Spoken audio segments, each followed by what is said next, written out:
點樣嘅制度先至算得係民主嘅制度呢？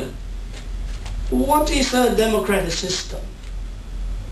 第一，一人一票嘅普選，有普選唔係一定民主。譬如好似新加坡，但係冇普選呢，就一定不民主。 First and foremost, one man, one vote universal suffrage is essential. However, universal suffrage does not guarantee democracy, as, for example, the case of Singapore.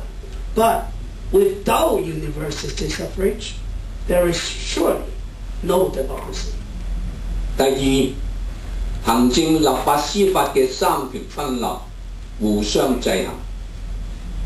權力就係腐蝕，絕對嘅權力就係絕對嘅腐蝕。只有三權分立嘅制衡，先至能夠防止腐蝕，唔會出現絕對嘅腐蝕。Secondly, the legislature, the judiciary, and the executive must be independent of one another. But at the same time, they should be balancing each other's powers. Quote, power causes erosion, and absolute power leads to absolute erosion. Only when these three bodies are independent and restraining one another can we avoid erosion of the system. 第三就係多黨制。容許唔同理念嘅政黨存在，自由競爭，容許人民有選擇佢去選擇邊一個政黨嘅自由，唔係一黨專政，唔係一啲有民主統派個名，但係實際上係傀儡同埋花瓶咁樣嘅多黨制。Number three, we need a multi-party system. We should allow different parties with different ideologies to exist and compete. Grant people the freedom to choose their own parties. And the one-party authoritarian rule without democratic parties is in fact only a puppet or a flower vase.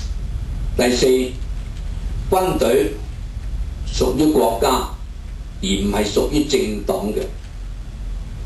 中共係強調黨指揮槍，咁即係話軍隊唔係屬於個國家，只係屬於一個政黨嘅。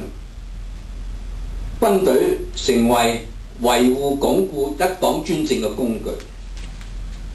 一啲唔民主嘅國家，好多時就靠政黨或者政治人物指揮嘅軍隊發動政變而取得政權。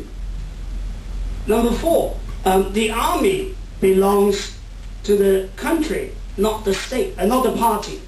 In China, the army is controlled by the party and belongs to it, not the country. The army then becomes the tool to ensure one-party authoritarian rule. Many undemocratic countries rely on the party-controlled or political figure-controlled army to stage a coup and seize political power.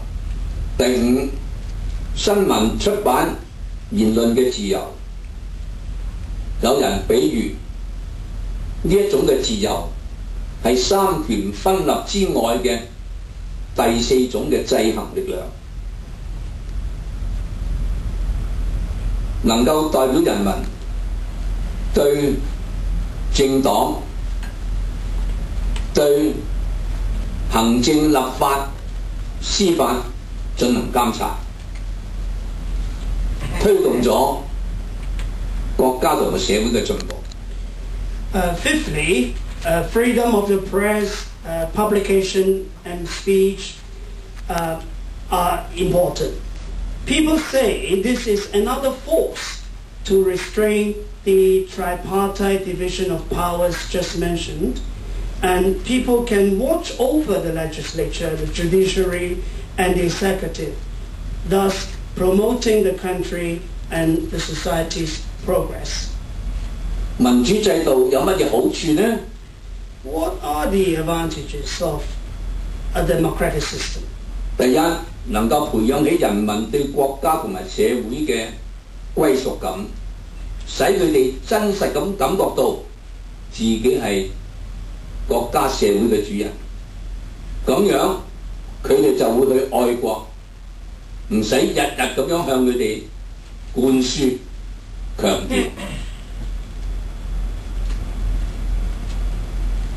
Yes. Firstly, a democratic system will cultivate a sense of belonging in the people, the belonging to the country. People feel they are the masters, and gradually and naturally they will love their country, and there is no need for indoctrination and bombarding people with patriotism.